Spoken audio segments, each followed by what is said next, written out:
a very close sevak of Srila Gurudev. He's traveled the world with Srila Gurudev. He's been his personal cook, and I've actually tasted some of his food, so it's super, super amazing. I love it. His pakoras are like paka, and his kirtans are paka, and his siddhanta is paka, and he's a wonderful god brother of ours, and every time he speaks or he shows, and actually there's another thing, some of the videos and some of the photos that you've seen of Srila Gurudev are not just of Subal Saka Prabhu, who used to take these pictures, but actually Madhuvrata Prabhu has played a key part in getting these pictures of our Srila Gurudev. So some of the famous pictures that you see are also from Sriman Madhuvrata Prabhu as well. So I'm very, very grateful for that. And without further ado, or without taking much of your time, I would like to introduce our first speaker, which is our Sriman Madhuvrata Prabhu. Hare Krishna. So thanks for that build up. Now I have to kind of live up to that big expectation. But yeah, so thank you for asking me to speak. It's a great honor to be representing Srila Gurudev as his aspiring disciple.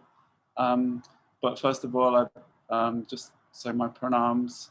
Om Jnana Timirandasya Gyananjana Shalakaya Chakshurunmilitam Jayana Tasmai Shri Gurave Namo Namoram Vishnu Padaya Radhikaya Priyatmane Shri Srimad Bhakti-Vedanta Narayan Iti Namane Vancha Kalpatarubhyascha Kripa Sindhu Devacha Patitanam Pavanebhyo Vaishnavebhyo. So Dandavat pranams to all those online, and I'd like to say thank you for asking me to speak. It's a great honor.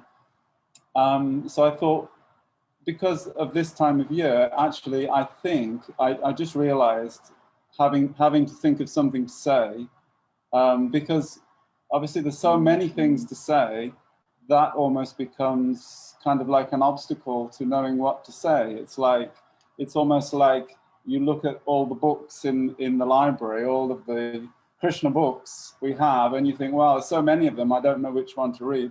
So in a similar way, it's like Srila Gurudev, it's like, well, such a condensed experience I think we all had with Srila Gurudev, that, and so many things happened in that time frame that it's difficult to sort of, know what to actually focus on.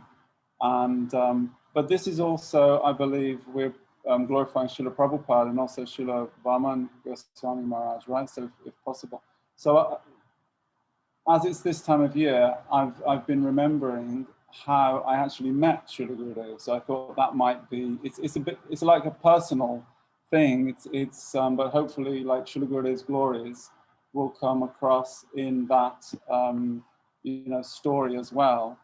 And like I said, 20 years, I think it's 20 years ago, pretty much to the day, that I actually met Srila Gurudev in Mathura. I'm pretty sure, I mean, probably Vedically it is, because it was the, in Kartik Parikrama, there used to be the week before Kartik Parikrama, then we would do Mathura Parikrama. Do you remember? So it was like just before Mathura Parikrama started. And that's when I'm going to keep saying I, but it's actually we, because I met simultaneously with Kamala Didi. We both met Srila Gurudev together. But I'm going to stick with I, because I don't want to say anything that will, is different from what Kamala remembers. So anyway, without further ado, because I know the clock's ticking. So the first point I wanted to make is that I think, and I've thought recently about this, that Srila Gurudev came to me through the books of Srila Prabhupada. Obviously, Srila Prabhupada also came to me through his books, but Srila Prabhupada's books, they led me directly to Srila Gurudev. So this is in itself, I believe, is a glorification of Srila Prabhupada, because I didn't start reading Prabhupada's books until maybe 1998 or 99. So this is like maybe 30 years after Srila Prabhupada wrote and distributed so many books around the world. And somehow by divine arrangement, by Prabhupada and Gurudev's arrangement, those books came to me. So I really believe actually that in the scheme of things, Gurudev came to me through the teachings of Srila Prabhupada in these books, like almost like in an unmanifest form. So I find this really interesting how, like, even prior to meeting Srila Gurudev, somehow he was able to come into my life in a sort of unmanifest way. Understand, like a kind of in a very subtle way.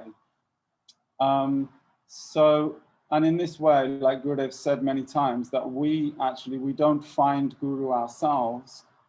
Guru finds us.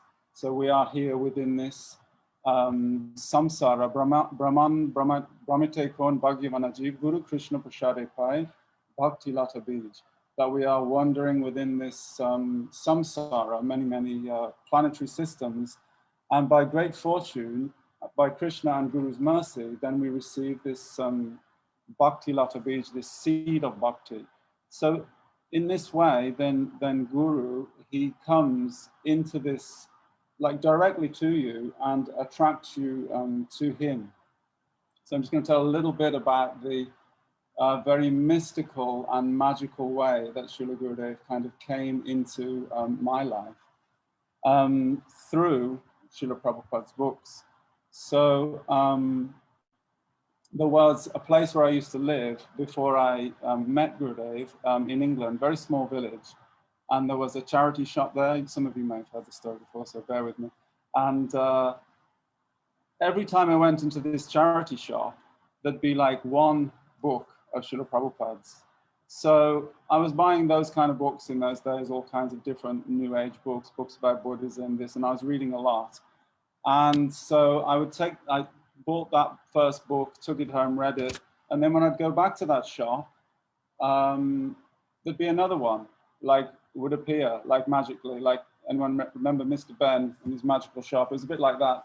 So every time I'd read that book and I'd go in, there'd be another amazing book. And so I got all the kind of smaller books of Srila Prabhupada, and then I got Bhagavad-gita, then I got Krishna book. And I actually took one of these books with me to India because I went on a kind of backpacking sort of journey of self-discovery, and I think it was 99. And I took one of these books with me. And I remember sitting in this huge temple in South India, in Madurai, kind of lost. And I was looking at everything that was going on in this temple. It's completely, so many demigods, like millions and millions of demigods, and so much puja going on, like huge Shiva's bull being bathed, and so people throwing bits of rice at this deity, and it was complete. And I remember sitting down in that temple and just taking out this book from my bag, and it was Prabhupada's Path of Perfection, and reading that book and thinking, yes, this is actually my path, and I need to become one-pointed to Krishna, because in so many places Srila Prabhupada explains that if we just give our devotion to Krishna, like the root of the tree, then automatically all the demigods, everyone else is automatically served. So I remember thinking at that point, I have to become like one-pointed in this path. So this temple, quite an amazing place if anybody ever gets to go there. I think this maybe was the beginning of how Srila Prabhupada and Srila Gurudev sort of touched my heart. And then when I came back to England, then I continued to get these books. These books kept appearing until finally, then I met the disciples of Srila Gurudev at a festival, at a few festivals actually. So then what happened is we received a couple of books from Sripad Maharaja at these festivals. But then when I returned back to where I was living in this village, very mystically, then I went to that second-hand shop again, and what should be there but Gurudev's Going Beyond Vaikuntha. So I know Shamarani Didi loves this story because it's kind of, but it was very mystical, and I still don't know to this day how it got there, or maybe somebody actually planted it there, or I don't know, but it was just seemed to be Srila Gurudev's arrangement, because at that point we were thinking, well, we'd had an invite to go basically to India to meet Srila Gurudev, and I was in two minds. I was like, well, I could stay here, work on my business, work on my material life, get a bigger house, this and that. And but then as soon as this book appeared, then I felt like this is Srila Prabhupada and this is Srila Gurudev directly sending me a message that yes, you should go and meet this personality. So at that point, and I remember the verse actually that I read that made me think that this was the right thing to do at that time. And it's a famous verse, and it's a very high verse. This one, Ha Devi Kaku Baragad Gadayadya Vacha. O Devi Gandharvike, in utter desperation I throw myself on the ground like a stick, and with a choked voice humbly implore you to be merciful to this fool and clap me as one of your own. So I took that as, this is a very high prayer by, is it Srila Rupa Goswami? I think, Srila Rupa Goswami. To be like a guardian. Yes, Rupa Goswami. To me, that I should go and meet this personality, Srila Gurudev. So this was the mystical way I think that Srila Gurudev came to me through Srila Prabhupada's books. And also while I was reading Prabhupada's books, I was thinking, I was reading everywhere, you need a guru, you need a guru. So I was thinking, well, I'm reading your books, you must be my guru. And I was having all kinds of, cosmic realizations from reading Srila Prabhupada's books at that time. But then it was almost like Prabhupada transferred that me over into the guidance of Srila Gurudev. And I know there must have been all sorts of other factors involved, maybe some sukruti from past lives or whatever, but it all led us to Gurudev's lotus feet. So then that darshan in Mathura, that was probably the most mystical. I mean, I think everybody probably remembers the first time they actually had darshan of Srila Gurudev. So it was still in my mind. It's a very such a powerful impression of first meeting him. And there were some things that I noticed that I just wanted to describe that I remember from that darshan. Like I don't remember all of it because I was coming completely out of the mode of ignorance at that point, and I literally just was placed in front of Srila Gurudev and was, bewildered. I know Trigandi Maharaj met me at that time, so he can remember what a situation I was in. But as we went into that darshan in Mathura, this was like Gurudev had gone from his unmanifest form in contacting me through books and through dreams and through different experiences. Then Srila Gurudev manifested like externally in the most incredible way. Full of sweetness, I think that would be the first thing to say, and full of joy, because everybody knows who met Srila Gurudev that you would feel just immediately joyous upon meeting Gurudev. And Gurudev also had this amazing atmosphere of majesty. So we should also remember that Guru is who he is. So it's not only sweetness and happiness, but also Gurudev had this gravity and this majestic quality. So I remember feeling very intimidated and going into this darshan. But the atmosphere was just incredible. It was like surcharged with devotion. And it was in that, if anybody wants to go there by mind, it was in that top room in Mathura, in Gurudev's newer room. That's where I first met Gurudev. And I remember the first thing I noticed about Srila Gurudev actually was his disciples.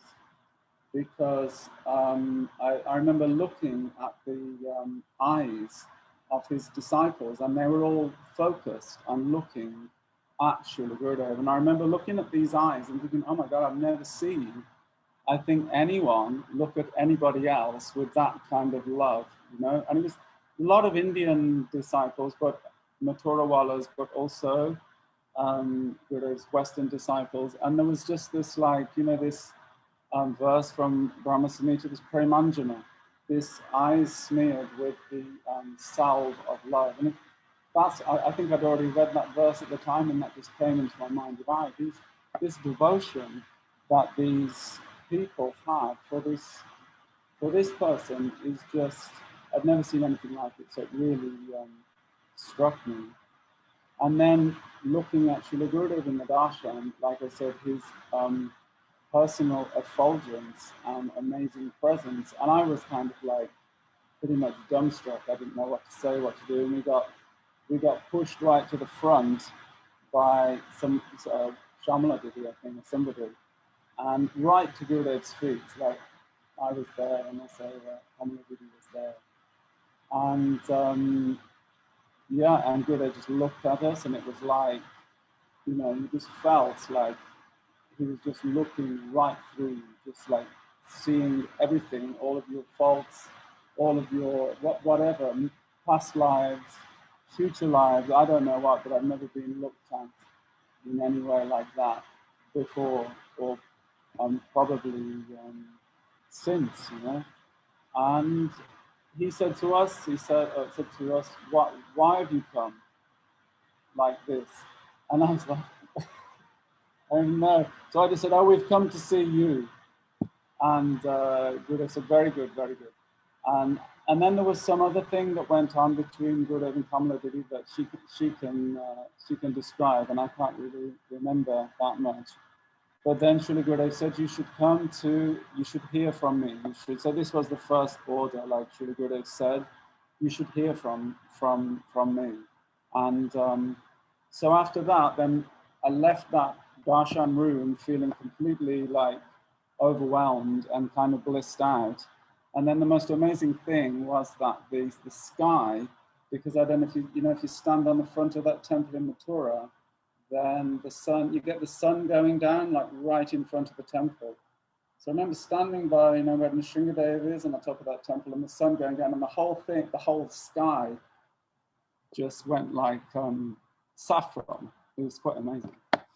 I'm feeling a bit emotional just talking about it, but yeah, incredible experience. So then, anyway, I remember going downstairs, sitting and in Gurudev's class, and the thing that I remember from that most prominently was Gurudev said, because Gurudev just started speaking Krishna Lila straight away. It was like, good job I'd read the Krishna book, because I was, or half read the Krishna book, because I was kind of, I knew what he was saying. And I just remember Gurudev saying the word Krishna. You know how Gurudev used to say, or he would say the word Krishna. I don't know whether, and I remember thinking, I'd read that word so many times, and I'd heard that word many times from others, but I'd never heard it spoken in that way. So I guess that was like Srila Gurudev giving that pure Naam. He immediately, to everyone, it wasn't focused on me or anything, but it was just that the way that he said Krishna was just astonishing. And I remember at that point, I thought, right, he is the real deal. And I looked around and I thought, I don't know what's going on with everybody else here.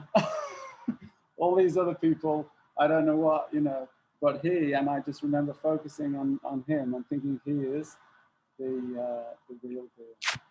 So the other thing from that time was somebody then after that darshan, I think it was Premalata Didi from Australia, she said, now you have been seen by a member of the spiritual world, maybe for the first time. So that also kind of blew my mind, and I thought, yes, that is, since then, I think, I didn't know what to think of it at the time, but then now I think, yes, that was probably a correct statement that I had, and this is the true meaning of darshan, right? Not that you go to see Guru, or you go to see Thakurji, is that they actually see you. So it was like so Gurudev, as an eternal associate of Sri Krishna, he saw me for the first time. And then from that point on, then Gurudev immediately cemented that relationship between us. And then from there, hearing, chanting the limbs of bhakti, seva, all of the amazing experiences during Kartik, all of the amazing service experiences on tour, living in temple, and right up until this day, they began. So that was kind of like the seed of the beginning of my experience anyway. I know I'm talking about myself a lot, but hopefully I'm managing to glorify Srila Gurudeva as well. So anyway, I know I'm on 20 minutes already.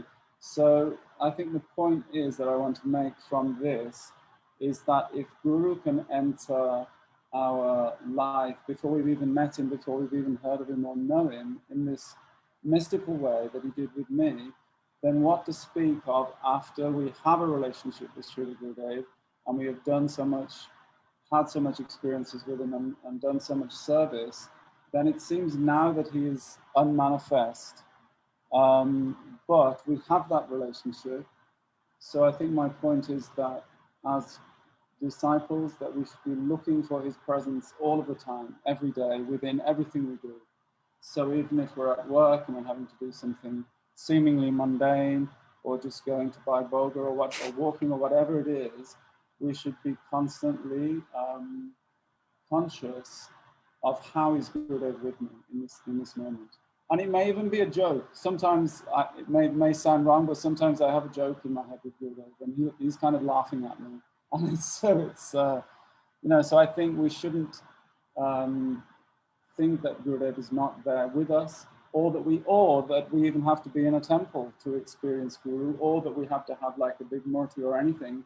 Actually, Guru is in the heart. These temples and murtis and everything, they are for really like new people. But those who already have a relationship with Sri Guru, then we should be looking for Guru in our everyday life, in our consciousness and our mind, and mostly in our heart, of where is Guru and how is he guiding me today.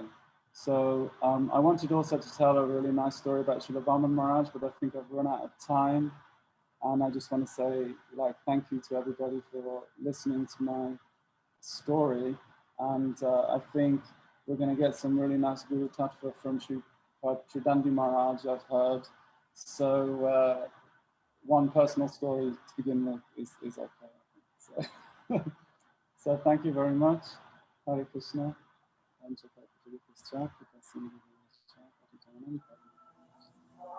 Jai Shri Gurudev Ki Jai.